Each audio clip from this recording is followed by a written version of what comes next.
13ই জুলাই শনিবার ভুবনেশ্বর থেকে পুরী যাওয়ার জন্য রেডি হলাম। বসে আছি, গাড়ি বলা হয়েছে, গাড়ি আসবে।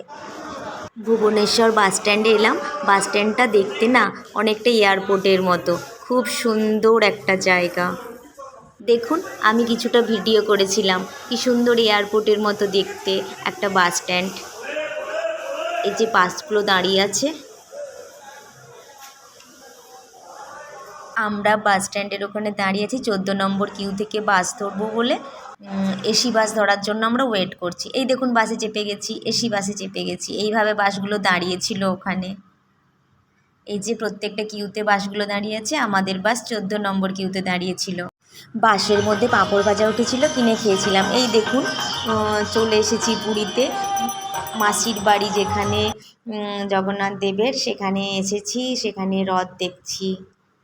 ওই যে 3টে রথ দাঁড়িয়ে আছে, ঘেরাটোপের মধ্যে দাঁড়িয়ে আছে। ওর ভেতরে আমরা ঢুকতে পারছি না, বাইরে থেকে ভালোই দেখা যাচ্ছে।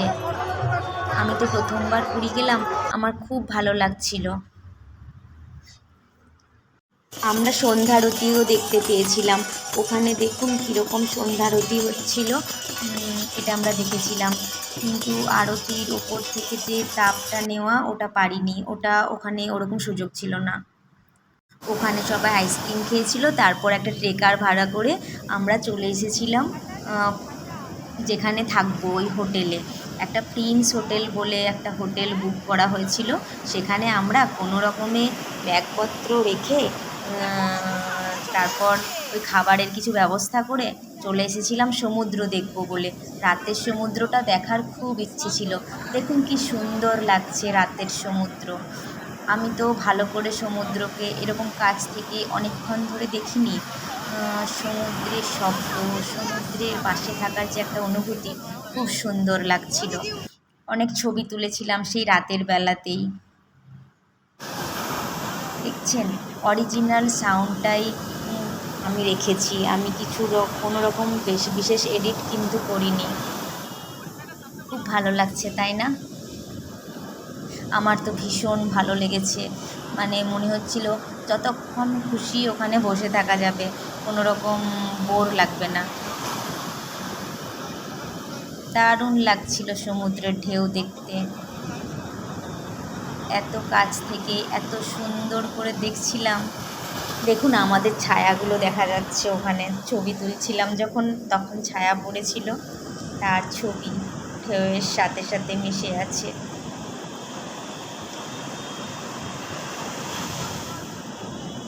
আমার সমুদ্রের ঢেউ এত সুন্দর লাগছিল যে আমি অনেকক্ষণ ধরে ভিডিও করেছিলাম। দারুণ লাগছিল। পরের দিন ভোরবেলাতেই চলে এসেছিলাম সূর্যোদয় দেখব বলে, কিন্তু সূর্যের দেখা পাইনি। কেমন একটা মেঘলা মেঘলা ওয়েদার ছিল। সকালবেলায় দেখুন কত ছবি তুলেছি। ওই সকালবেলাতেই জামা কাপড় পুরো ভিজে গেছিলো সমুদ্রের ঢেউয়ে। খুব ভালো লাগছিল। প্রায় অর্ধেকটা স্নান করে ফেলেছিলাম। দিয়ে অনেকক্ষণ থাকার পর চলে গেছিলাম হোটেলে। দেখুন, ওই সকালবেলাতে ঢেউয়ের কাছে কত চলে গেছি, দারুণ লাগছিল।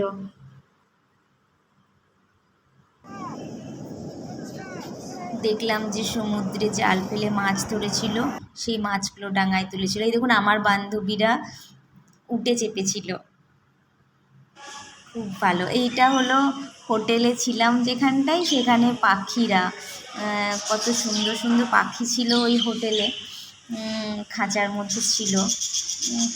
খাঁচার মধ্যে পাখি আমার বিশেষ ভালো লাগে না, কিন্তু ওই পাখিদেরকে একসাথে দেখতে পেলাম, ভালোই লাগছিল।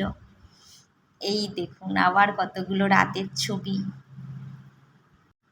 আগের দিন ছবি তোলা হয়েছিল। আর এটা হচ্ছে স্নান করার সময় আমরা ছবি তুলেছিলাম সবাই মিলে। যা মজা করেছিলাম না ওখানে স্নান করার সময়। ঢেউগুলো আসছিল আর আমরা পড়ে যাচ্ছিলাম, একে অপরকে ধরছিলাম।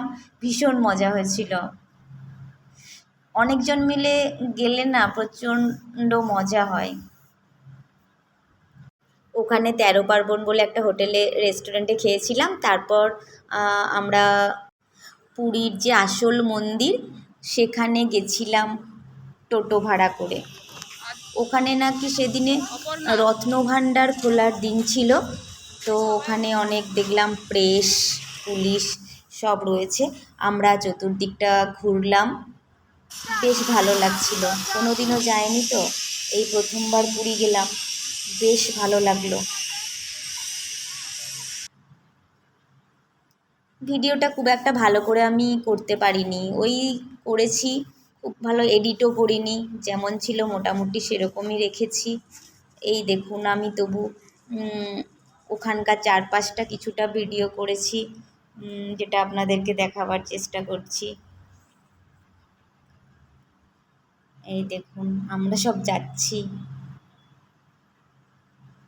অনেক ছবি তোলা হয়েছিল ওখানে। আইসক্রিম খাচ্ছিলাম, এত গরম লাগছিল, ওখানে আইসক্রিম কিনে খেয়েছিলাম।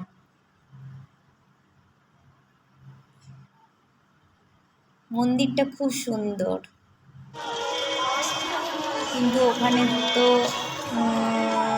ওখানে তো ঠাকুর ছিলেন না, তো আসবেন মাসির বাড়ির থেকে।